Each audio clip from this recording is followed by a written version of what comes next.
SER Podcast. Y en el Día Internacional de la Lucha contra el SIDA, traemos a la portada de Hora 25 un avance bárbaro que ha confirmado hoy aquí en la SER uno de los principales investigadores en enfermedades infecciosas de España, que es Santiago Moreno, jefe del Servicio de Infecciosas del Hospital Ramón y Cajal de Madrid. El tratamiento que mantiene a raya, indetectable, el virus para decenas de miles de personas con VIH en España y que consiste en una pastilla al día, a partir del año que viene, a partir del primer trimestre de 2022, se va a poder sustituir por una inyección cada 2 meses. Nos lo ha explicado Moreno en estos micrófonos. La gente va a poder escoger entre tomarse esa estupenda pastilla una vez al día o inyecciones que se administrarán cada 2 meses, ¿vale? Y entre inyección e inyección, la persona no tendrá que tomar nada. ¿Y eso llega a España cuándo? En el primer trimestre del año que viene. Es un avance brutal eso, ¿no? Eso es fantástico, hombre, porque hay muchos chicos que lo que peor llevan es que cada día algo, que es tomarse una pastilla, les recuerde que están enfermos. Tienen que viajar y se tienen que ir con las pastillas. Salen por la noche y si se toman la pastilla por la noche, se tienen que llevar la pastilla, ¿eh? Entonces la inyección es que vienes al hospital, te ponen tus inyecciones y hasta dentro de 2 meses no te vuelves a pinchar. Nos ha explicado cómo el virus del SIDA es mucho más traicionero como virus que el SARS-CoV-2 que genera el COVID, porque el VIH muta muchísimo más. Entonces, cuando parece que pueden haber conseguido una vacuna que dispara contra una diana concreta de ese virus, el virus del VIH ya ha encontrado 1000 vías para esquivar esa vacuna y por eso todas fallan en los ensayos clínicos. Y ha sido descorazonador escuchar a los científicos punteros españoles relatando los medios con los que trabajan. Le hemos pedido, por ejemplo, a Santiago Moreno que describiera, que pusiera un adjetivo a la inversión pública con la que cuenta la investigación del SIDA en España. Ridícula. Nosotros hasta ahora hemos estado 45 grupos de investigación y tanto en básica como en clínica como en investigación epidemiológica, ¿de acuerdo? Gente muy potente. Bien, ¿sabes el dinero que en los últimos años nos daban para estos 45 grupos? ¿Cuánto? 1.200.000 euros, ¿vale? ¿Sabes lo que recibía el grupo de un amigo mío que trabaja en el Pasteur de París, a su solo grupo, no al Instituto Pasteur, ni mucho menos, a su grupo? ¿Sabes lo que le daban? ¿Cuánto? 20 millones de euros anuales. Y aquí, para 40 grupos, 45, 1 millón y pico. Efectivamente, ¿qué te parece? Cuando digo ridículo, no lo digo por decirlo, lo digo con conocimiento de causa, vaya. Pero ¿y esto cómo se explica? Habrá que preguntarle a quién es responsable de tomar esas decisiones. No, muy mal, no, hombre, es que la investigación en general en el país somos conscientes todos, le duela a quien le duela oírlo, somos todos conscientes que la investigación en el país está no mal financiada, tremendamente mal financiada. Pero oye, ¿y las banderas? ¿Y lo grandes que tenemos las banderas? Lo vamos a analizar esta noche todo con Pablo Simón. ¿Cómo estás, Pablo? Muy bien, buenas noches. Manuela Carmena, buenas noches. Hola, buenas noches. Y Enric Juliana, muy buenas noches, Enric. Hola, muy buenas noches. En plena sexta ola y mientras seguimos sin saber si la nueva variante Omicron, por la que está paralizado medio mundo, es más contagiosa o no, si genera una enfermedad más grave o no, o si elude de alguna manera el efecto de las vacunas, aquí en España Sanidad ha decidido aplicar esta tarde un cambio que no es menor. Desde antes de verano, justo antes de verano, cuando somos contactos estrechos de alguien que ha dado positivo, pero estamos vacunados, no tenemos que hacer cuarentena. Esto fue un cambio que se aplicó justo antes de verano. Eso va a cambiar a partir de ahora. Sanidad ha ordenado hoy que los contactos estrechos de positivos por ahora de Omicron sí tengan que confirmarse. Y esto primero plantea la duda de cómo vamos a saber si la persona de la que somos contacto estrecho tiene Omicron o no. Ahora de momento se sabe más o menos, hay 3 personas, 2 confirmadas en Madrid, 1 en Baleares, pero ¿y si esto avanza? ¿Cómo lo vamos a saber? Y 2, esto abre la puerta a una posible vuelta generalizada a las cuarentenas. Teresa Rubio, buenas noches. ¿Qué tal? Buenas noches. Es una medida preventiva ante el escenario incierto que está provocando esta variante. Los contactos estrechos de positivos de Omicron deberán guardar cuarentena de 10 días, aunque estén vacunados con la pauta completa. Positivos y también sospechosos, porque los resultados de las pruebas de secuenciación no son inmediatos. Este es prácticamente el único cambio introducido en la estrategia de detección precoz y vigilancia frente a la COVID, que acaba de ser actualizada y aprobada ya por la Comisión de Salud Pública. La misma medida se toma con los contactos de los contagiados por las variantes beta y gamma, que tienen en España una incidencia muy residual. Sanidad señala que la estrategia está en continua revisión en función de la situación que se vaya produciendo en las próximas semanas, porque de momento son pocos los casos, aunque se está controlando desde hace días a los pasajeros que han entrado en España procedentes de los 7 países de alto riesgo del cono sur de África. Tampoco se sabe ahora mismo si la cuarentena para los contactos se mantendrá si Omicron sigue avanzando y llega a ser dominante y arrincona a la variante Delta. Gracias, Teresa. En la SER hoy hemos hablado con la médico que descubrió esta variante, la Omicron. Se llama Angelin Coetzee, es médico de familia en Sudáfrica y nos dice: creo que es prematuro el nivel de alerta internacional por el aviso que dio ella, dice Pablo Morán. La doctora Angelin Coetzee es médico de familia en Pretoria y preside la Asociación Médica Sudafricana. Hace algunas semanas le llamó la atención los síntomas poco habituales que presentaban algunos de sus pacientes contagiados de COVID. Los pacientes que llegan a nuestras consultas de atención primaria no están muy enfermos. No llegan con fiebres altas o con el pulso descontrolado, más bien síntomas leves como la garganta irritada, cansancio y dolor de cuerpo moderado. Son básicamente los mismos síntomas. Síntomas de los que los pacientes se recuperan rápido, pasados solo unos días. Sí que apreció la doctora un mayor número de contagios dentro de las unidades familiares. 3 de cada 4 miembros de una familia acaban contagiados, dice, pero no ve necesaria ninguna recomendación especial más allá de las ya conocidas hasta ahora frente al virus. Por eso,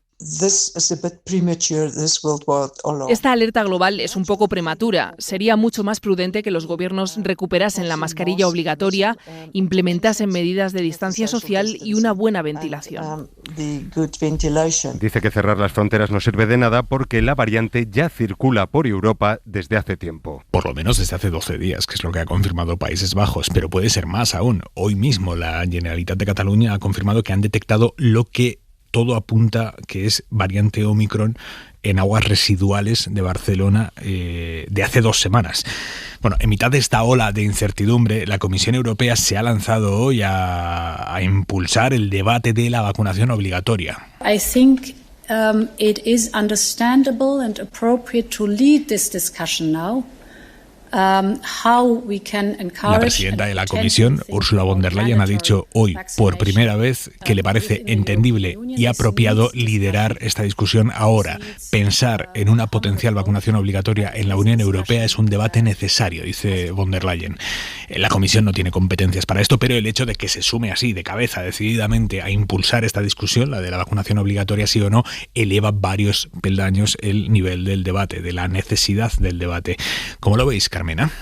Pues yo la verdad es que lo veo bien, veo necesario el debate y si tuviera que pronunciarme en torno al debate sería partidaria. Creo que cada vez nos acercamos más ante la necesidad evidente que la única forma de parar el virus es, además de las medidas, en fin, la mascarilla, la higiene, la definitiva es la vacuna, ¿no? Entonces yo creo que ya llevamos bastante tiempo dándole vueltas a esto y quizá pues hay que abordarlo. Y mi postura sería adelante.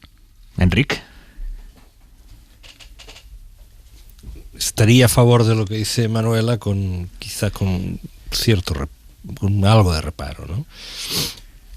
A efectos, digamos, del bien general, es evidente que sí, porque es perfectamente demostrado que las vacunas pues han contribuido de una manera muy importante a frenar la parte peor de la epidemia, que eran las hospitalizaciones y las hospitalizaciones graves y los fallecimientos. Y por lo tanto la racionalidad humana indica que hay que seguir ese camino. Lo que ocurre es que lo que entendemos por racionalidad humana pues no está distribuido de una manera, digamos, equitativa en el mundo, porque hay personas pues que pueden tener otros puntos de vista. Pero claro, la obligatoriedad de una vacuna, fijémonos bien, que significa obligar a una persona a tener que algo se introduzca en su cuerpo, ¿no?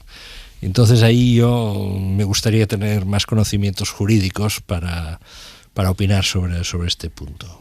Y me da un poco de reparo. Claro, nosotros en España, fijémonos, aquí el problema ¿por qué lo plantea esto la Unión Europea? Lo plantea porque en bastantes países europeos el índice de personas que se han resistido a la vacunación es bastante elevado, cosa que no ha ocurrido aquí. El sentido común español, el sentido común portugués ha sido, oye, esto pinta mal y aquí lo que hay que hacer es vacunarse. En otros países quizá porque tienen, por tradiciones distintas incluso, pero también por su fortaleza económica. Y porque esto nosotros, ¿por qué somos los países del sur los que nos hemos vacunado más? Hombre, porque sabemos lo que vale un peine. Ahora, si tú resides en un país más rico de Europa, donde hay el aparato sanitario público es muy fuerte, que no ha estado en el punto agónico en el que llegó a estar el nuestro hace año y medio, lo ves desde otra perspectiva. ¿Cuál es el problema que tienen en Alemania, en los países centrales de Europa? Que ahora se dan cuenta de que un rebrote fuerte de la epidemia puede tener efectos muy negativos para la recuperación económica. De todas maneras... Entonces lo que no quisieron hacer hace unos meses, ahora lo quieren hacer. Yo estoy de acuerdo. Pero, si la pregunta al final es ¿estás de acuerdo o en desacuerdo? Digo, estoy de acuerdo. Ahora...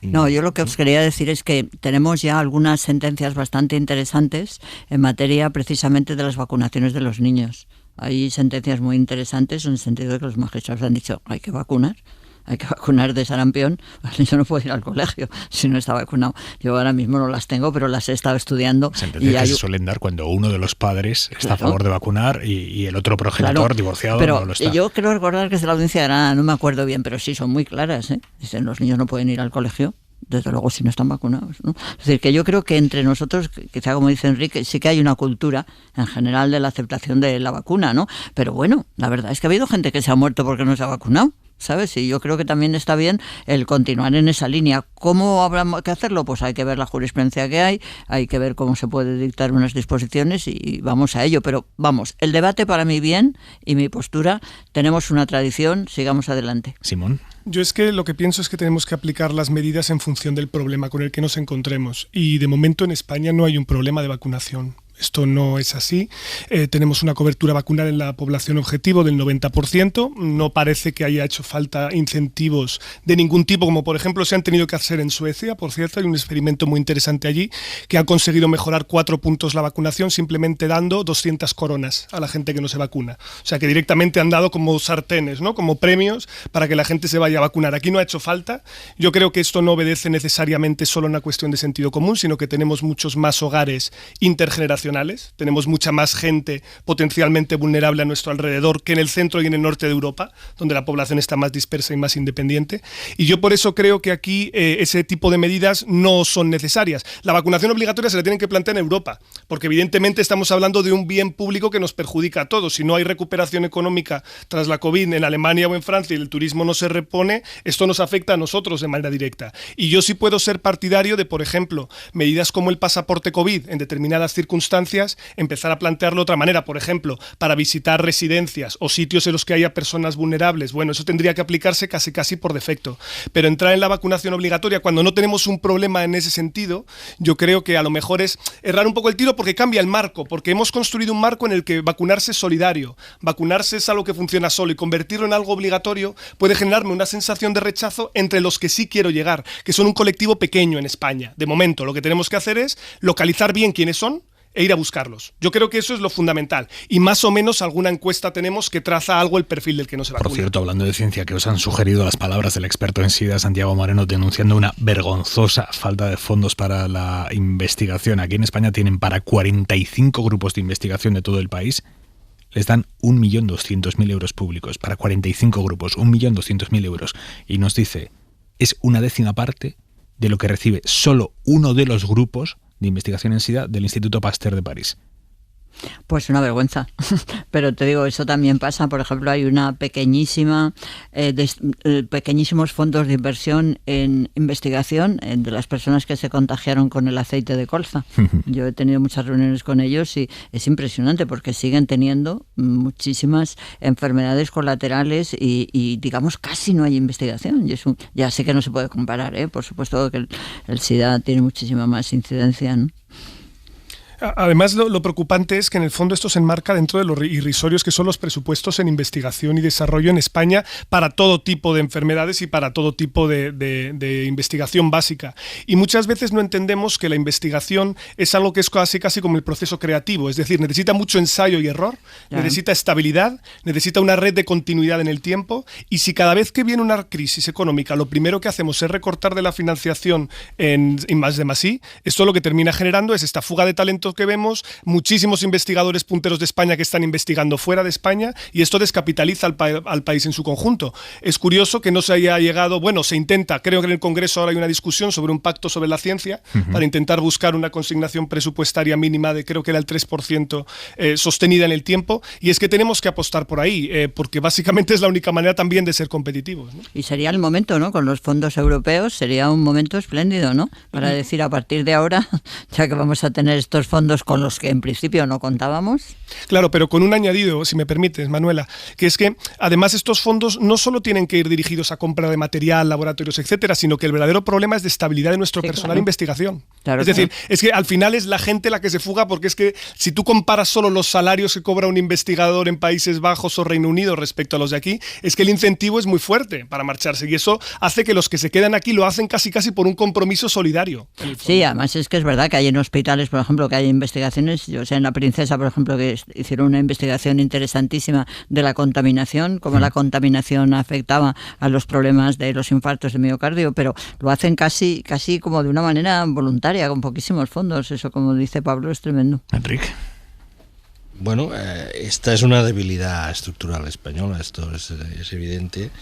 En el caso que se plantea, pues en la medida. Yo recuerdo hace 15 años la perspectiva social sobre el SIDA no era la que hay ahora. O sea, el tema del SIDA se hablaba en algunos momentos casi a diario, porque se creó un problema muy serio, un verdadero problema social que cambió muchas cosas, entre otras cosas hábitos, en fin, de comportamiento personal de la gente en general.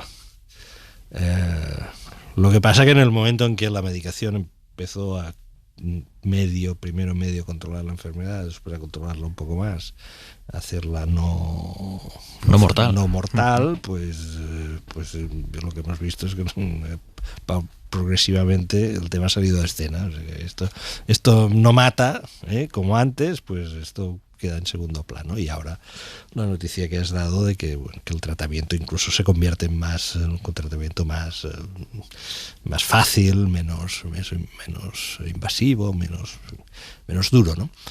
En fin, creo que esta es la causa, es decir, y si no mata, pues vamos a otra cosa, ¿no? Pero ¿qué está pasando, por ejemplo, en África, ¿no? A mí me gustaría mucho saber cómo está la situación allí, ¿no? Porque es verdad que yo recuerdo, yo era jueza de vigilancia penitenciaria en aquellos años, y es que era impresionante, es que cada día se morían 3, era espantoso, ¿no? Y en los barrios fue tremendo, eran familias enteras, fue una cosa dramática, ¿no? Pero ¿qué está pasando ahora en África, ¿no? ¿Qué está pasando en otros países de los que no sabemos, ¿no? Allí las pandemias se invisibilizan, como pasa un poco con la COVID-19 también. Quiero decir que allí sabemos además que los países más desarrollados pueden desarrollar técnicas de prevención y también técnicas de tratamiento, pero eso ha llevado un tiempo poder desarrollarlo aquí, aunque más allá de lo que haya dicho Enrique, estoy de acuerdo, ¿no? La percepción ha cambiado algo, pero el estigma detrás del VIH sigue siendo tremendo.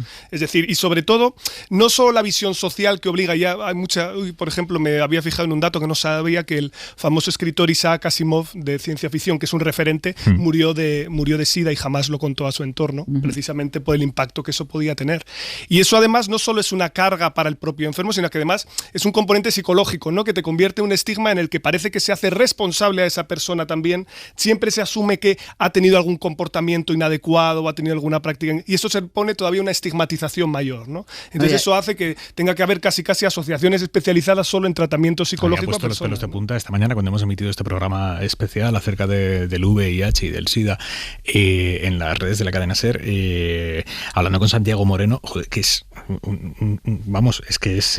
uno de los que más sabe de esto en España, una persona que lleva toda su vida investigando en esto, y dice: en 2021 les sigo diciendo a mis pacientes, cuidado a quién se lo dices, porque te pueden hacer sufrir mucho. Y que esto te lo diga un médico especialista en esto, que sabe precisamente de qué va la vaina y que en 2021 tenga que seguir recomendando a sus pacientes haz vida normal, obviamente, pero ten cuidado a quién se lo dices, porque te pueden hacer sufrir, porque la ciencia ha avanzado mucho más que la mentalidad social. Me parece algo brutal. Y fijaros que hay una cosa tremenda, que se incorpora un insulto, que es sidoso.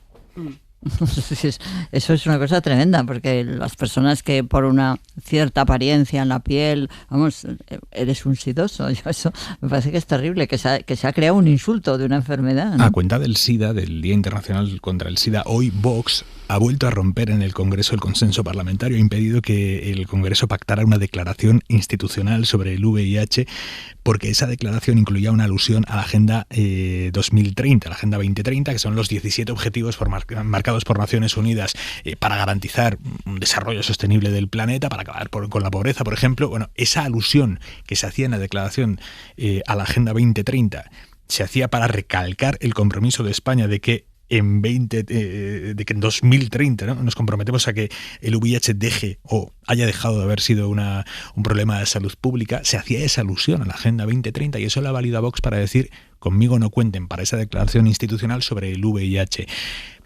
¿Cómo se explica que ganan desmarcándose de una declaración contra el virus del SIDA? ¿Qué ideología premia un movimiento así, que a lo único a lo que contribuye es precisamente a fomentar el estigma, ¿no?, tomando incluso la lucha contra el SIDA como algo a disputar en la batalla ideológica? No lo sé.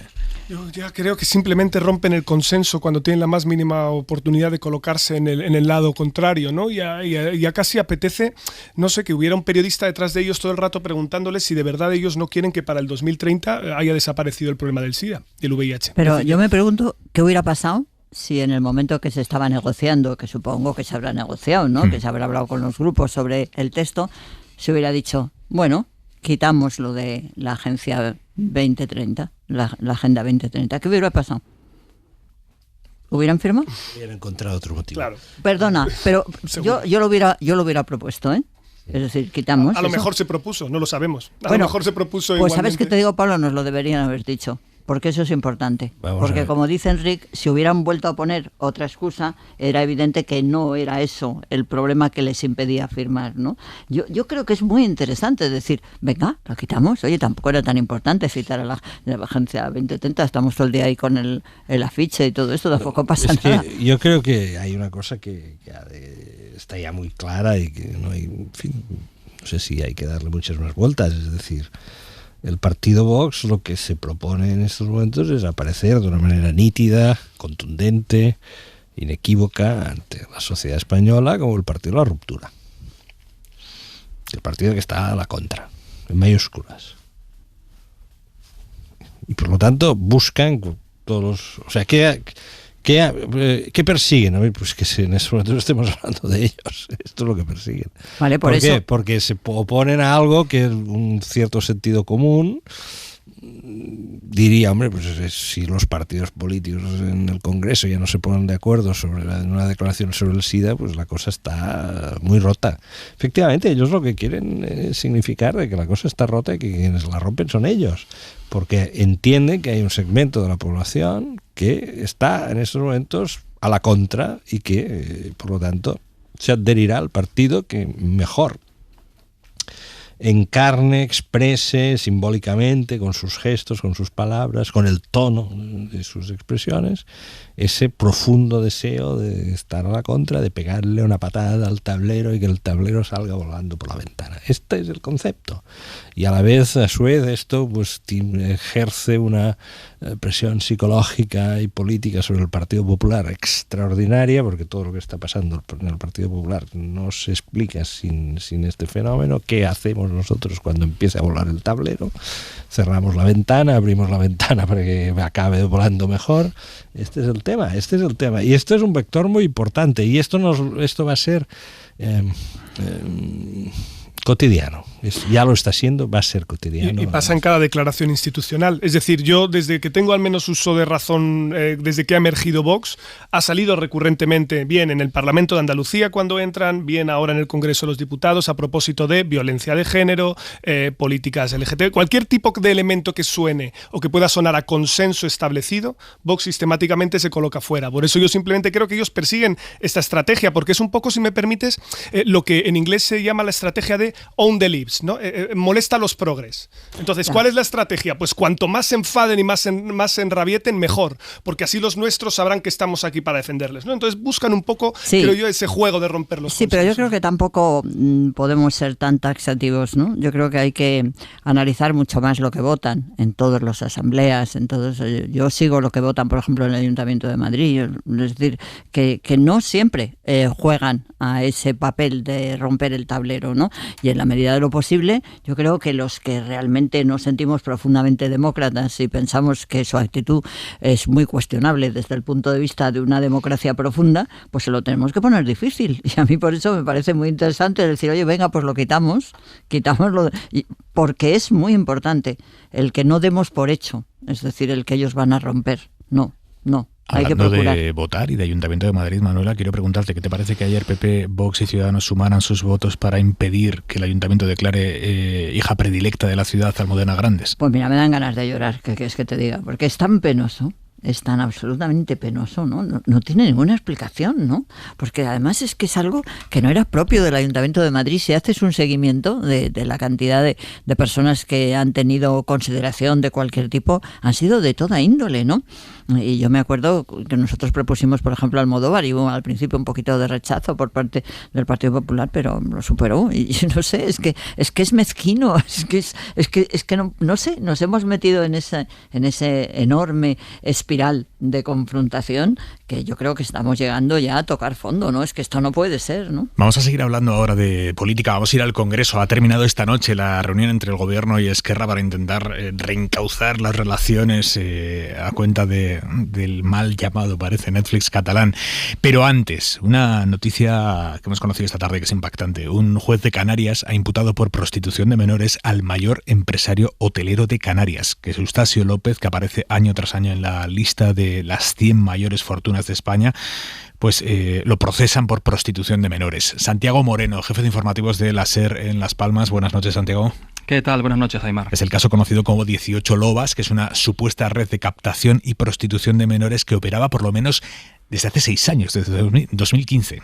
Sí, la investigación comenzó a raíz del testimonio ante la Policía Nacional de una de las víctimas de 16 años, asegurando que una amiga suya de un centro de menores de Gran Canaria le habló de un tal Gino, el presunto cabecilla de la red que operó entre 2015 y 2016. Su forma de actuar consistía en captar a mujeres jóvenes con un máximo de 23 años, entre las que había varias menores de edad. A través de una agencia de azafatas les ofrecía trabajo de gogós o animadoras para después introducirlas en el mundo de la prostitución, embaucándolas con regalos y halagos, dejándolas incluso la libertad de elegir a sus clientes, aunque se aseguraba de obtener fotografías desnudas de las víctimas para, en un momento dado, coaccionarlas con difundir las imágenes en caso de desavenencias. Antes de prestar sus servicios, el cabecilla de la trama llevaba a las chicas a una vivienda vacía donde se cambiaban y bebían alcohol para animarse, y desde ahí eran trasladadas al punto de encuentro con el cliente. Además, se les ofrecía aumentar la comisión si mantenía relaciones con él. Por estos hechos, el juez instructor Rafael Pasaro pide procesar a los 6 implicados en el caso, entre ellos al empresario hotelero Eustacio López, una de las 100 mayores fortunas de España, según la revista Forbes,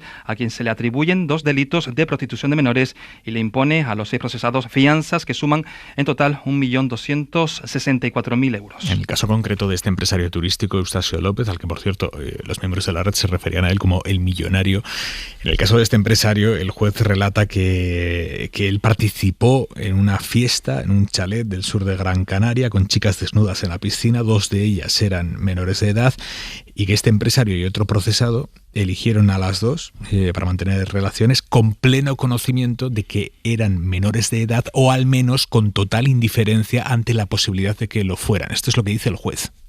Fue en 2016 en un chalet de la zona de Ayagaures, en el sur de la isla, pero alejada de la bulliciosa zona turística. Y el millonario, como le conocían en la agencia 18 Lobas, asistió a esa fiesta junto con el también procesado Eugenio Hernández León, y en la que 2 de las víctimas menores de edad consumieron alcohol junto a otras 8 jóvenes adultas. A las 10 chicas les ofrecieron inicialmente 50 euros a cada una, si bien en el lugar de la fiesta se renegoció la cantidad y se aumentó a 100 euros con un extra si mantenían sexo. Las chicas se bañaron desnudas en una piscina mientras los 2 procesados las tocaban y daban besos mientras elegían quién o quiénes serían conducidas posteriormente a los dormitorios interiores para mantener relaciones sexuales, relata el juez en el auto. Una de las chicas incluso se siente muy angustiada porque no quería mantener relaciones sexuales con uno de los investigados ante la insistencia de Hernández, por lo que otra de las menores interpuso su cuerpo y mantuvo relaciones con el encausado, luego con el empresario turístico. El auto judicial por el que cabe recurso recoge que esta menor, tras cumplir la mayoría de edad, decidió renunciar a tomar acciones penales o civiles contra los procesados. Y en ese auto el juez explica que los ahora procesados se valieron de la situación de vulnerabilidad de todas estas chicas, tanto por su minoría de edad como por la situación de desamparo familiar, de falta de solidaridad familiar y de referentes parentales. Es lo que dice el juez. Eustasio López, este empresario, reconoce, niega los hechos que dice.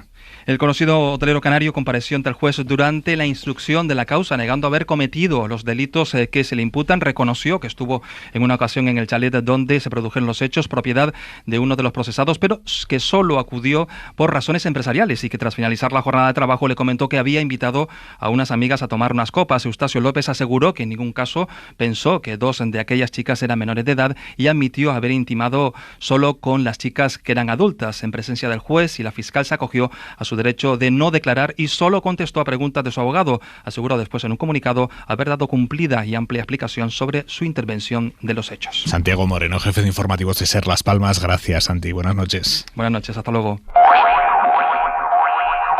Ha terminado esta noche la reunión entre el Gobierno y Esquerra para intentar, decíamos, reconducir el acuerdo sobre la ley audiovisual después de que Esquerra amenazara anoche al Gobierno con bloquear en el Senado los presupuestos si Netflix, HBO o Amazon se libran de tener que producir y emitir un mínimo del 6% de sus contenidos en lenguas oficiales. Saben ustedes cómo este fue un punto mollar en la negociación entre el Gobierno y Esquerra para los presupuestos.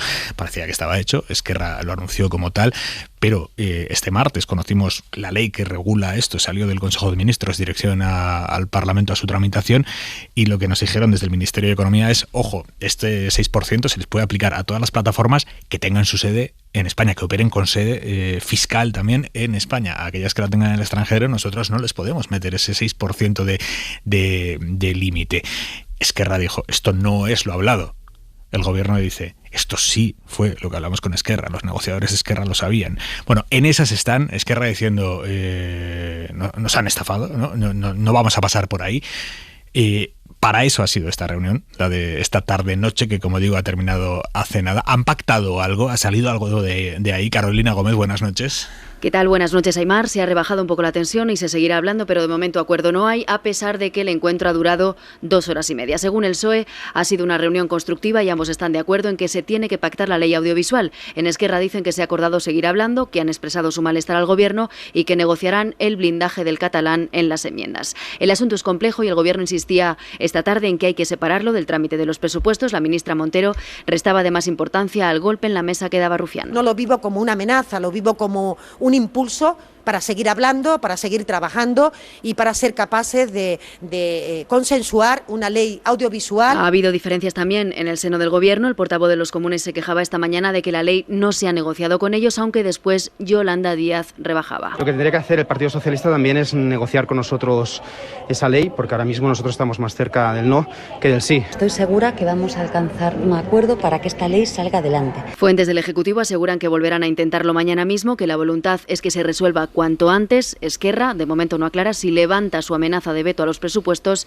tras la reunión de esta tarde. ¿Turbulencias, Enrique? Sí, pero a mí me interesa más la cuestión de fondo que las turbulencias más o menos coyunturales, porque no se va...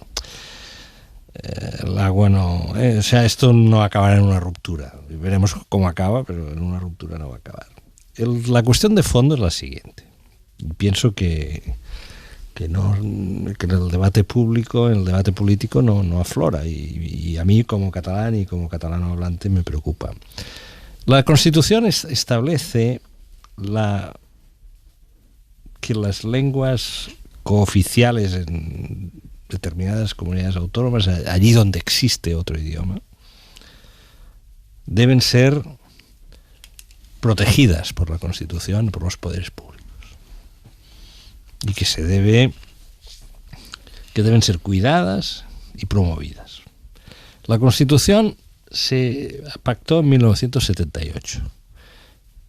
En 1978 la principal innovación tecnológica en el mundo de la comunicación era que la tipografía acababa de ser sustituida por el offset. La FM se había instalado ya como hegemónica en la transmisión de las ondas radiofónicas, y solo existían 2 canales de televisión en España, uno de los cuales emitía en blanco y negro todavía, y el otro estaba haciendo pruebas en color. Evidentemente la realidad en 2021 es muy distinta. Y es evidente que los efectos de la globalización juegan en estos momentos en contra de las lenguas minoritarias, a menos que tengan un Estado detrás. Porque evidentemente los señores de Netflix, si van a Dinamarca, pues producirán productos en danés. Pero es posible, es seguro, que haya más hablantes reales del catalán en España, entiendo la lengua catalana como la lengua que hablan con distintas variantes dialectales catalanes, valencianos y baleares, que personas que en la Unión Europea hablan el danés.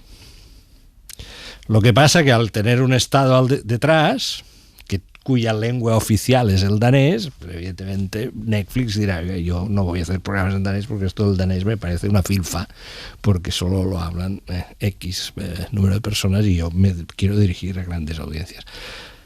Entonces, claro, fijaos bien, este argumento coloca a los catalanohablantes, que son la minoría lingüística principal que hay en España, luego vienen los gallegos y luego vienen los vascos, en una posición complicada.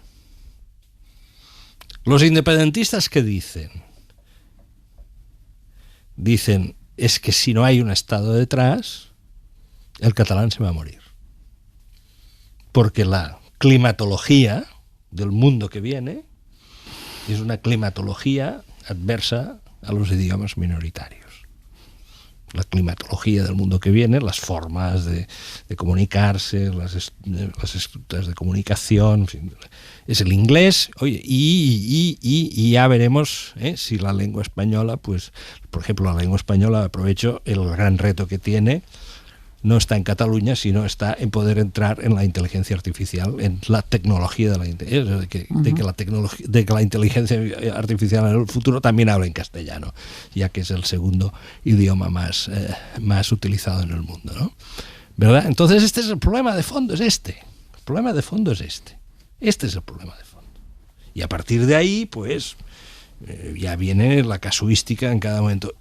¿Qué ha pasado o qué está pasando que a mí particularmente no me gusta?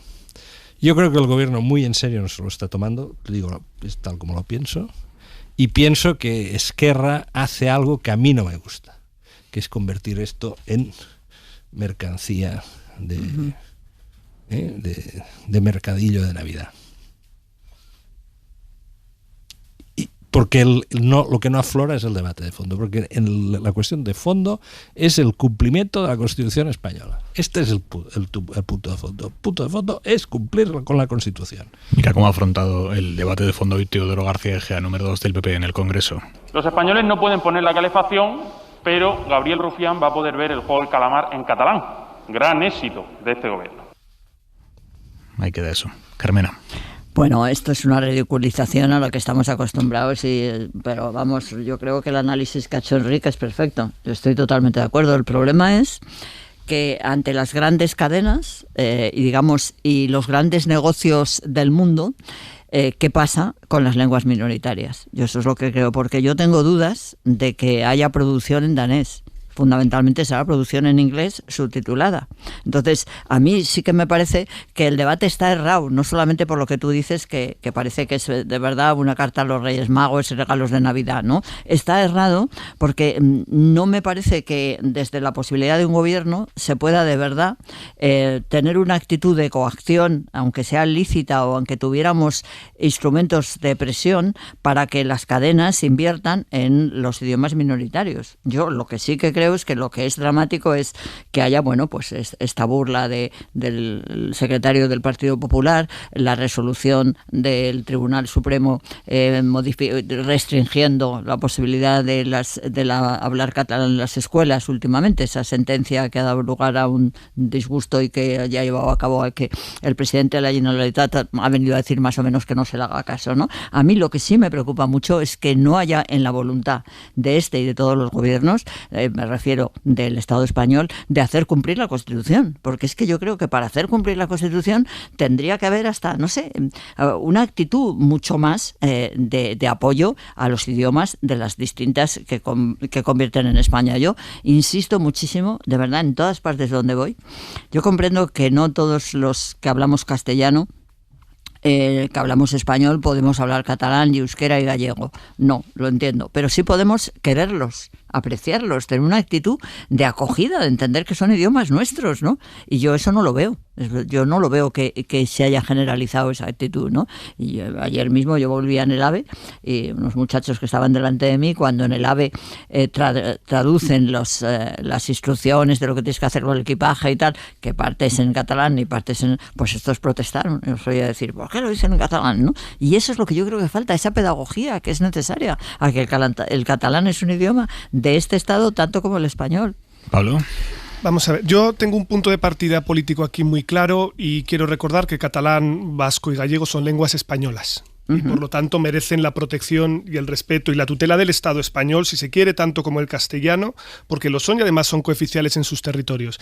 Y aseguro a la audiencia que cuando la gente habla en catalán no lo hace por fastidiarle. Claro. ¿Vale? Esto es importante también recordarlo porque parece que solo hay una lengua que se habla para fastidiar. No, la gente emplea las lenguas como lo que son, un vehículo de comunicación, y es verdad lo que planteaba Enric del marco general, que en un contexto de creciente globalización comunicativa, las lenguas que no tienen detrás una masa crítica para ser un mercado atrayente tienen ese riesgo de desaparición y por lo tanto los estados toman medidas en consecuencia. De hecho, se discutía en su momento cuando hablábamos también sobre reformas en España a propósito de una ley de lenguas que buscara en el ámbito estatal la protección y la promoción de esas lenguas también fuera de los territorios en los que son cooficiales, o incluso como ocurre en Canadá, donde la cooficialidad del francés y del inglés es en todo el territorio federal, no solo en el sitio específico en Quebec en el que se habla. Pero yo lo que estoy viendo aquí es que tenemos una situación desde la perspectiva política que parece casi un teléfono estropeado, porque aquí hay alguien que no está contando toda la verdad o hay algo de información que no es clara, porque si el gobierno decía que todo lo que podía llegar es tan solo a las plataformas españolas y que Esquerra Republicana dice dice el gobierno que Esquerra Republicana lo sabía, pero Esquerra Republicana dice que no lo sabía y que el gobierno se comprometió a que podía llevar adelante esta legislación, también afectando en teoría al marco comunitario, aquí alguien de los dos no está diciendo la verdad o no se han enterado entre ellos, y yo no sé en qué posición deja eso a los negociadores. Yo creo que en una posición delicada, y yo por eso creo que al final aquí saldrá o emergerá algún tipo de acuerdo.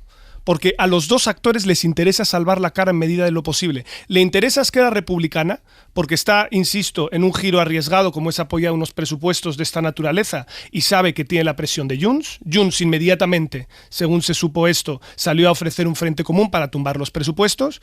Nota al pie, por primera vez parece que el que no hacía mucha gracia porque cuando se aprobó en el Congreso parecía como que ya estaban aprobados y de repente como todo el mundo se olvida del Senado, pues aún queda eso, ¿no? Y desde luego el gobierno no le interesa en absoluto que por este tema se tumben los presupuestos. Entonces tendrán que buscar una fórmula de compromiso. Pero yo sí que estoy de acuerdo en que puede haber y debe haber de hecho una acción estatal para proteger a las lenguas cooficiales. Porque esto justamente es uno de los elementos que más ansiedad genera, sobre todo en Cataluña, en el que el material lingüístico tiene un carácter muy delicado. Es decir, sientes como una agresión cada avance o cada retroceso, mejor dicho, de la lengua catalana. Y eso es justamente lo que inflama, el sentido de angustia existencial de que vas a desaparecer si te disuelves dentro del Estado o te disuelves dentro de la globalización. No, y eso, 30 segundos, Enrique. No, Borgen. Danés. Yo recuerdo cuando vi Borgen, no recuerdo qué plataforma, pero estaba en una plataforma, si no ponía los subtítulos, aquella gente hablaba en danés. ¿Cuánta gente habla danés en Dinamarca? 5,5 millones de personas. Uh-huh. Os aseguro que no hay menos hablantes del catalán. Uh-huh. Esta es la cuestión. Yeah. Y dicho esto, es absurdo, pero es que ya, en fin, o sea, oír determinadas cosas que se dicen en el Congreso es absolutamente vergonzoso. Y quiere decir que estamos en una espiral de retroceso y de regresión absolutamente preocupante. Insisto de nuevo, lo dice la Constitución. Constitucionalistas todos. La Constitución obliga a los poderes públicos a proteger el catalán, a proteger el euskera y a proteger el gallego. Sobre cosas que se dicen en el Congreso llamativas, esta tarde en la Comisión de Investigación sobre la Kitchen ha comparecido el máximo responsable de justicia del PP, que es Enrique López, y ha tenido que explicar por qué cuando él era juez de la Audiencia Nacional 2017 puso en contacto al abogado del PP y a un enviado de Bárcenas. ¿Por qué intermedió un magistrado de la Audiencia Nacional por entonces entre gente con evidentes intereses en casos de corrupción investigados en la misma Audiencia Nacional de la que él era juez? Y sobre todo, ¿por qué no le contó nada de esa reunión al juez compañero suyo que por entonces investigaba la corrupción del Partido Popular? ¿Y qué ha contestado esto Enrique López? Que no tenía por qué hacerlo, que no tenía obligación de informar a nadie de lo que hace en su vida privada. O sea que Enrique López considera que, siendo él juez de la Audiencia Nacional, juntar y presentar al abogado del PP y a un enviado de Bárcenas era algo que él hacía en su vida privada. Miguel Ángel Campos. Enrique López ha reconocido que no informó al juez de la Audiencia Nacional que instruía el caso de la Caja B sobre su mediación entre un enviado de Bárcenas y el abogado del PP. Explica que pertenecía a su esfera privada. Únicamente puse en contacto a dos personas en mi ámbito privado, con lo cual no tengo que dar ninguna cuenta a nadie ni a nada. Pero el portavoz socialista, Felipe Sicilia, le ha recordado que si el juez instructor hubiera sabido del encuentro, podría haber tomado medidas como citar a declarar al enviado de Bárcenas. Enrique López ha añadido que no le parece extraño que dos procesados, el PP y Bárcenas, le hubieran utilizado a él, un juez de la misma institución que les investigaba, como vehículo para encontrarse. Las razones por las que quieren ponerse en contacto, yo, como dije al señor Rufián, las puedo presumir, pero a mí no me interesan. Con lo cual yo no veo en absoluto nada extraño ponerse en contacto, y a partir de ahí ellos son los que hablan lo que les dé la gana. Por su parte, el exjefe de gabinete de Cospedal, José Luis Ortiz, ha exasperado a los portavoces al negarse a responder a todas las preguntas formuladas. ¿Conoce usted a la señora Cospedal? Sí. ¿Desde cuándo? Me remito a mi declaración en la Audiencia Nacional a los documentos del magistrado. ¿Conoce usted al señor Villarejo? Sí. ¿Por qué? Me remito a mi declaración de la Audiencia Nacional donde se refleja ese extremo. ¿El señor Villarejo le pagó a usted algún tipo de dinero? Preguntaron en la Audiencia Nacional y me remito a mi declaración del 30 de junio. Usted hoy aquí ha venido a tomarnos el pelo, señor Ortiz. A la Comisión Kitchen ya solo le quedan 3 jornadas. Mañana a las 6, Fernández Díaz. El próximo jueves a las 11 de la mañana, Cospedal. Y Rajoy el lunes 13 de diciembre a las 4 de la tarde. Pues a Rajoy lo hemos visto esta tarde en la presentación de su nuevo libro, y sobre todo a quienes hemos visto allí juntos en un mismo acto por primera vez en mes y medio ha sido a Pablo Casado y a Isabel Díaz Ayuso. Pocos reencuentros más tensos que ese se recuerdan, con un esfuerzo evidente por no coincidir uno al lado del otro. Mariela Rubio, buenas noches. Buenas noches. Después de casi mes y medio sin coincidir, cada gesto se ha medido al milímetro, incluido lo que desde Génova y Sol califican de anécdota. Rajoy ha intentado que Casado y Ayuso posasen juntos en la foto de familia, pero no ha sucedido. Génova y Sol aseguran que las posiciones en la foto estaban prefijadas por protocolo y Rajoy no era consciente. Pero el episodio revela la enorme expectación y la tensión que ha rodeado este reencuentro. Posteriormente, Casado y Ayuso han charlado con gesto relajado durante un par de minutos. El expresidente Rajoy ha comenzado la presentación de su libro, agradeciendo así su presencia a Pablo Casado. Comenzar dando las gracias al presidente de mi partido, Pablo Casado. El corolario de este libro es que Pablo Casado debe asumir pronto la presidencia del gobierno de nuestro país para el bien de todos. E inmediatamente se ha dirigido así a Isabel Díaz Ayuso. Quiero dar las gracias también por estar aquí a Isabel Díaz Ayuso. Ha sido muy valiente, fue capaz de tomar decisiones en momentos difíciles, en los fáciles las toma cualquiera, fue objeto de críticas absurdas por parte de la izquierda madrileña y otra que anida no muy lejos, y yo agradezco mucho porque hoy está aquí y además está ahí. Ese ahí es la primera fila donde también estaba sentado el líder del PP, aunque no se han sentado juntos. Entre ellos se ha situado la esposa de Mariano Rajoy, Elvira Fernández.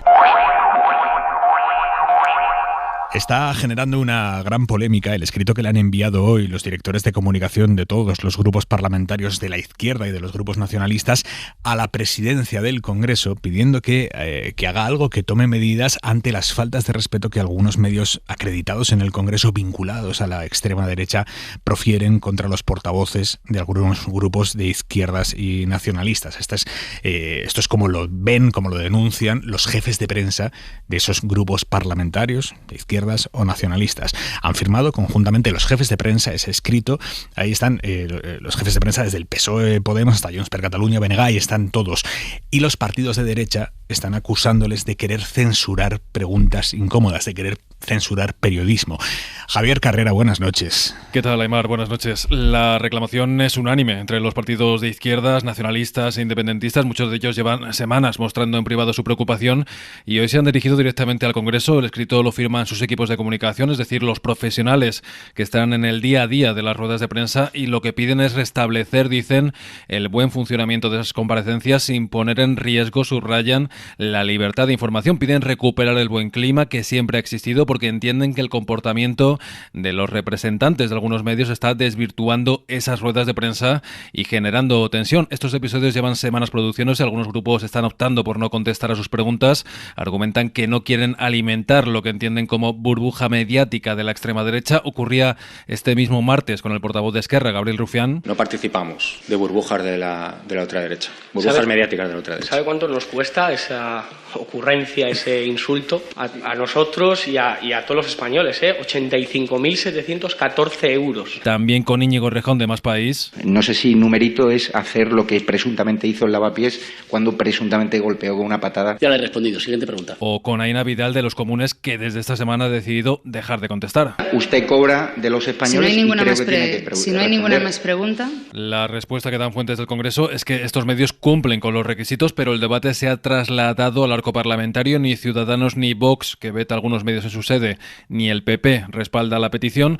Se amparan en la libertad de expresión. De hecho, los populares cargan contra los socialistas, que sí están contestando a las preguntas. Según Pablo Casado, el PSOE se une a Bildu para señalar a periodistas. Más allá va Díaz Ayuso, asegurando y marca el comportamiento de la izquierda es totalitario, dice, y mientras desde la Asociación de la Prensa de Madrid hacen un llamamiento para que periodistas y políticos desarrollen sus relaciones en un clima, subrayan, de respeto mutuo. Bueno, uno de esos medios vinculados a la extrema derecha ha hecho, a raíz de este comunicado de los jefes de prensa, ha publicado las fotos de los jefes de prensa con sus nombres, diciendo estos son los señores que tal, que nos quieren echar del Congreso, y esos jefes de prensa están recibiendo amenazas esta noche uno a uno a través de sus cuentas en los distintos perfiles sociales. ¿Qué os sugiere este debate, que es delicadísimo? O sea, ¿cabe alguna medida contra enviados de determinados medios de comunicación que buscan confrontar con los políticos, no preguntar a los políticos, pero al mismo tiempo qué precedente muy peligroso puede sentar el que se tome alguna medida contra periodistas acreditados que los responsables de prensa consideren incómodos? Un debate delicadísimo, Enrique. Sugiero ver en YouTube, buscar Tribuna Electoral, un programa que se emitía en los años 60 en la televisión, en la pública italiana, que consistía que con una cierta periodicidad del orden al mes, pues un dirigente político salía y era preguntado por diversos periodistas. Una conferencia de prensa televisada, una cosa absolutamente moderna si tenemos en cuenta cómo estábamos nosotros en 1960. Y hay un vídeo en el cual el invitado es Enrico Berlinguer, que era el secretario general del Partido Comunista Italiano. Quizás sería ya entrados los 60, porque él llegó a la Secretaría General un poco más adelante. Y entonces hay un periodista que le hace una pregunta que es evidente que es un hombre del MSI. ¿El MSI qué era? El MSI era el partido neofascista italiano, Movimiento Social Italiano. Y le hace una pregunta dura, una entrada dura. Y es interesante ver la respuesta de Berlinguer, porque no es la respuesta de decir, oiga, yo no he venido aquí a hinchar burbujas del neofascismo italiano, sino que le responde, le planteo, el otro lo responde. Si el uno pregunta con bastante dureza, la respuesta no queda por debajo. Televisión pública italiana, mediados de los años 60. Yo soy de la opinión, les he estado dando hoy una serie de vueltas a todo esto porque he visto la cascada de información que iba saliendo, que pregunte todo el mundo lo que quiera preguntar y se responde. Y si preguntan los neofascistas, porque también puede haber periodistas neofascistas, se responde a los periodistas neofascistas. No soy partidario de restringir. Y menos aún de que se tome una decisión de carácter institucional que restrinja, porque esto va a organizar una batalla campal que no es buena para el funcionamiento del sistema democrático y además que sienta un peligroso precedente. Es decir, que pregunten lo que quieran. Si hay periodistas neofascistas, aceptemos pues la realidad de este país, pues hay neofascistas y hay periodistas neofascistas, pues que pregunten si están regularmente acreditados en el Congreso en función de las normas que establece el Congreso para su registro como para ejercer la profesión en el interior de la sede parlamentaria, pues que pregunten y que se les responda. Manuela Carmena. Pues bueno, yo no estoy muy de acuerdo. Voy a intentar explicarlo, ¿no? A mí lo primero que me preocupa es ¿por qué pasa esto? Yo sería la primera pregunta que hago. Yo creo que donde está el principio de la raíz del problema está en el Congreso. Si el Congreso no fuera una exposición sistemática de insultos y no hubiera ningún control, porque es que no hay ningún control, es decir, es impresionante la cantidad de insultos que se dicen y como mucho, ¿os acordáis que en un momento puede decir la presidenta que no conste en el acta? Que eso es una tontería, ¿no? Porque si el insulto está dicho, pues la agresión se ha producido, ¿no? Entonces yo creo que ese ambiente tiene que ser la presidenta del Congreso el que tome alguna medida y hay que modificar el reglamento del Congreso. Yo me lo he estado estudiando y la verdad es que no hay una medida eficaz para la descalificación sistemática, ¿no? Y vosotros diréis, bueno, pero no pasa nada porque la libertad de expresión, sí pasa, porque en la medida en la que se insulta y se descalifica, no se profundiza en lo que hay que hablar, ¿no? Entonces, en ese sentido, a mí lo que me parece grave es lo que sucede en el Congreso. Después, los periodistas que siguen a los líderes del Congreso que se destacan por tener la actitud de menos respeto y de más insulto, pues naturalmente siguen haciendo lo que hacen sus, líderes o sus dirigentes, porque yo creo que estamos viviendo en un momento en el que la verdad es que los medios de comunicación, dado que la política se ha convertido en una guerra absurda, en unos enfrentamientos absolutamente inaceptables, ¿no? Pues los medios de comunicación están actuando como reporteros de guerra y cada uno va con los suyos y la guerra está ahí, ¿no? Entonces yo creo que no es bueno, no podemos seguir, pero no creo que la solución sea prohibir ni no contestar a las preguntas. Estoy de acuerdo contigo. La solución no es no contestar, hay que contestar, pero hay que pensar que cuando se contesta hay que reprochar esa actitud de descalificación. Y la manera definitiva de hacer el reproche es que no sean los propios congresistas, los propios diputados, los que están teniendo una actitud análoga o muchísimo peor, yo diría muchísimo peor. No, yo recomiendo el vídeo de Berlinguer porque además no hubo cruce de insultos. Porque pero, la dureza pero me vas a perdonar. La dureza no requiere el insulto. Esto es otra desviación hispánica. No requiere el insulto. Es que eso es lo que yo quiero decir. Una cosa es dureza y otra cosa es lo que estamos oyendo. A mí me parece que el escuchar la cantidad de insultos. Yo el otro día, porque tiene que ver un poco con el libro, ¿no? Pero yo el otro día recordaba, por ejemplo, uno de los insultos que se nos decía a nosotros en el ayuntamiento, que se decía que éramos algo así, el estercolero de la política, lleno de pederastas. Bueno, no sé, son cosas absolutamente inaceptables. Es decir, y eso se está diciendo en el Congreso, cosas de este tipo. Y ahí hay una responsabilidad extraordinaria del Congreso, del reglamento y de la presidenta. Simón. La verdad es que este comunicado a mí me despierta un montón de preguntas y voy a intentar sintetizarlas solo en 4. La primera, ¿qué es un medio de comunicación? Esto sería una primera pregunta. ¿Y qué es un periodista? Porque todos sabemos que en este gremio no existe policía, no existen carnés, no existen reglas.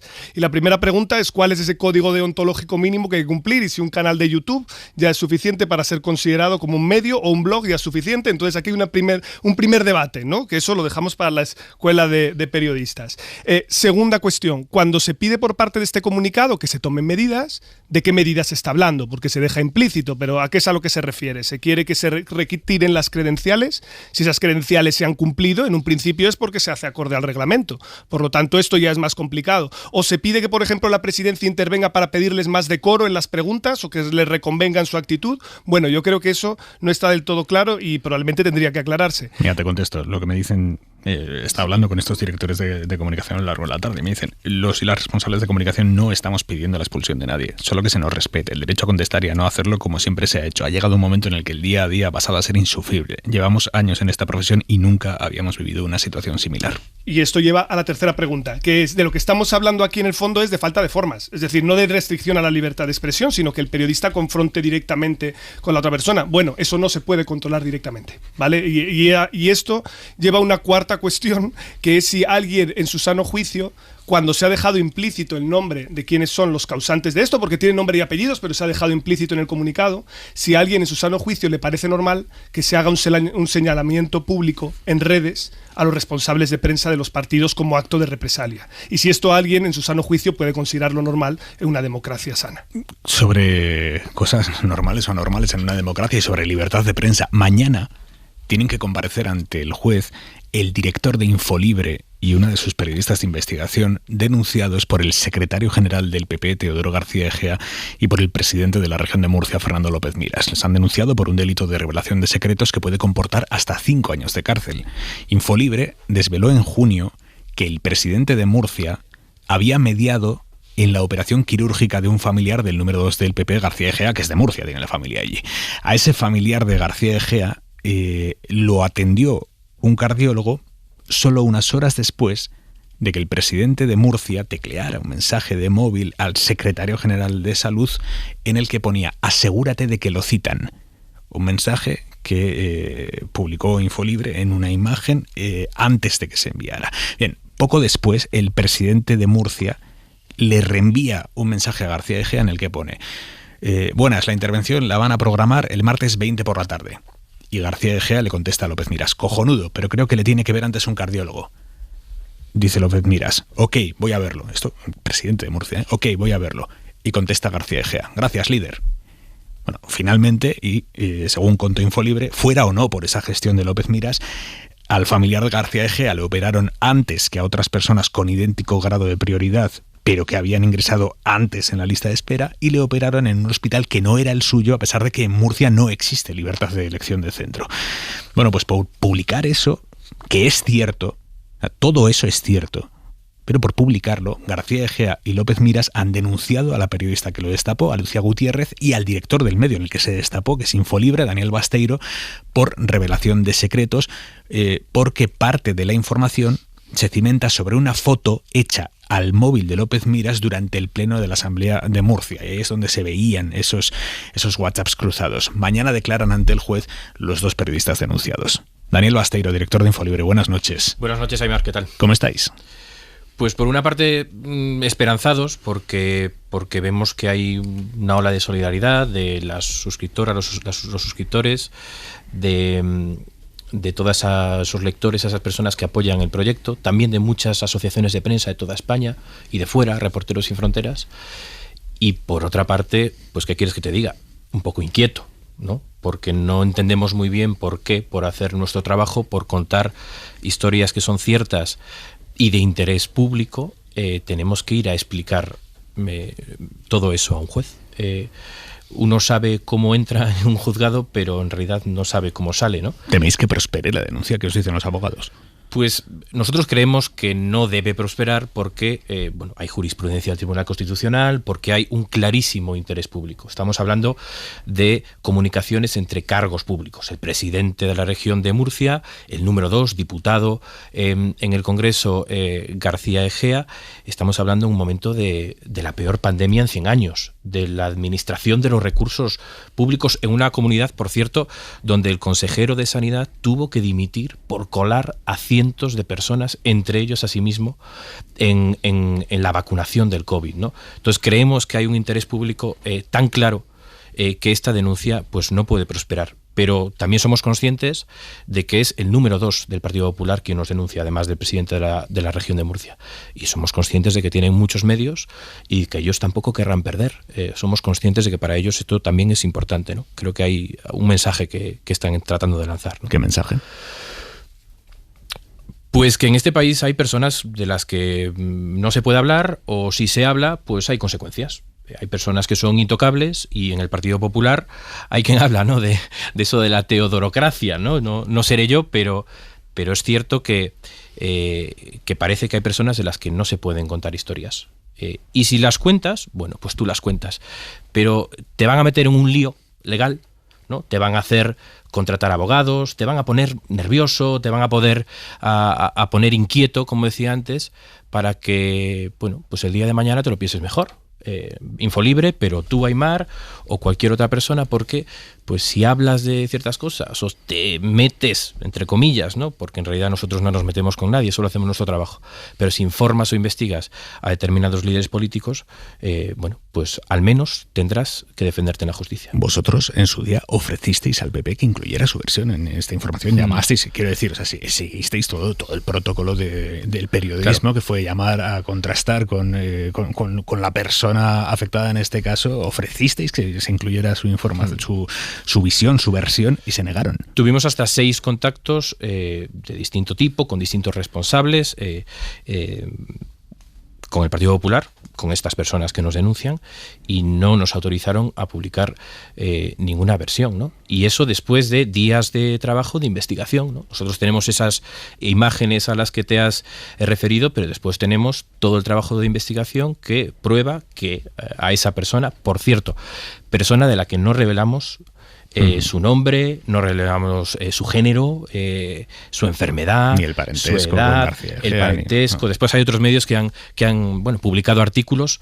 Yo ahí no entro, pero nosotros siempre quisimos salvaguardar, por supuesto, la identidad del paciente, que además en democracia está muy protegida por motivos muy de peso, ¿no? Tú no puedes andar por ahí comentando datos médicos de otra persona, ¿no? Por eso nos resulta tan curioso que sea el presidente de la región de Murcia el que esté mediando, ¿no?, mandando informaciones al responsable de la Consejería de Salud y al número 2 del PP de un expediente que está protegido por la ley, ¿no? Manuela, Carmena, tú que de leyes sabes un rato, ¿esto tiene recorrido? Yo espero que esa denuncia se sobresea, que no siga adelante, porque hay que recordar que un valor trascendental en nuestra Constitución es la información veraz. Y yo creo que para la información veraz, pues eso fue necesario, ¿no? Pero de todas maneras es verdad que es muy interesante, porque ahí lo que se va a discutir es esa foto en relación con ese móvil, ¿no? Entonces es muy curioso. ¿Qué pasaría si en lugar de un móvil fuera una página escrita? ¿Sabes? Ahí nadie diría nada, ¿no? Es decir, bueno, yo creo que tiene un poco que ver y bueno, se puede comprender que sea una cosa que el juez haya dicho, vamos a verlo, ¿no? Porque se mete por primera vez el tema de que es un móvil, ¿no? Y que estamos hablando, pues, de la digitalización y todo este tipo de cosas, ¿no? Pero yo espero que se sobresea y, sinceramente, creo que hicisteis una investigación muy buena y que yo, por lo menos, me siento dentro de los que os tenemos que dar las gracias porque informéis de esto, porque si no hay esa información, si no hay esa transparencia, pues la verdad no se puede conseguir lo que debe conseguir una democracia, que es el que realmente la ley sea igual para todos. Dice, si me permites, Aimar, claro, dice Manuela, ¿qué pasaría si fuera una hoja escrita, ¿no? Y yo me pregunto, siendo lo que contamos desde mi punto de vista, pues tiene indicios de asuntos complicados, delicados, potencialmente graves.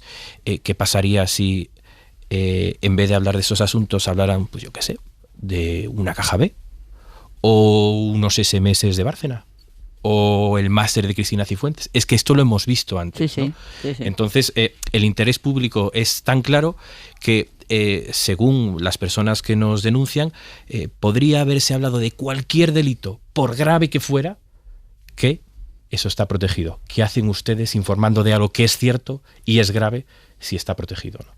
Es un sinsentido porque, bueno, sabemos que el derecho a la información no es algo gracioso de los políticos que nos conceden en ruedas de prensa donde nos sueltan su mensaje, tampoco es algo de los periodistas, sino que es de los ciudadanos, y los ciudadanos tienen derecho a saber de qué manera se gestionan sus recursos públicos y si hay políticos que están, bueno, mediando en citas cuando la cadena de mando o quien da las citas está muchísimos niveles por debajo, ¿no? Daniel Basteiro, director de Infolibre, gracias y que todo vaya bien. Gracias, mañana os contamos. Punto y 25. Soledad Gallego Díaz. Alexia Putellas recibió hace pocos días el Balón de Oro del fútbol femenino y algunos han comentado, ya, pero ¿cuándo se reunirán 100.000 espectadores para verla jugar? La verdad es que el fútbol femenino podía haber reunido grandes multitudes porque así empezó a finales del siglo XIX, si no fuera porque simplemente fue prohibido.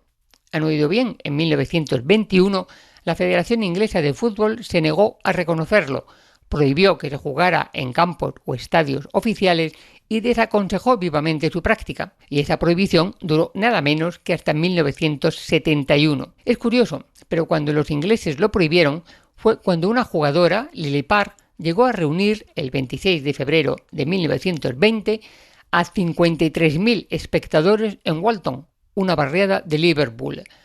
Parr jugaba en el Dick Care Ladies, era un adolescente de 14 años, medía 1,78 de estatura y su equipo estaba formado por jugadoras de una fábrica de munición local que pasaban 10 horas al día entre explosivos. En su mayoría, dicen, tenían un curioso tinte amarillo en la piel, fruto de la toxicidad del azufre con el que lidiaban.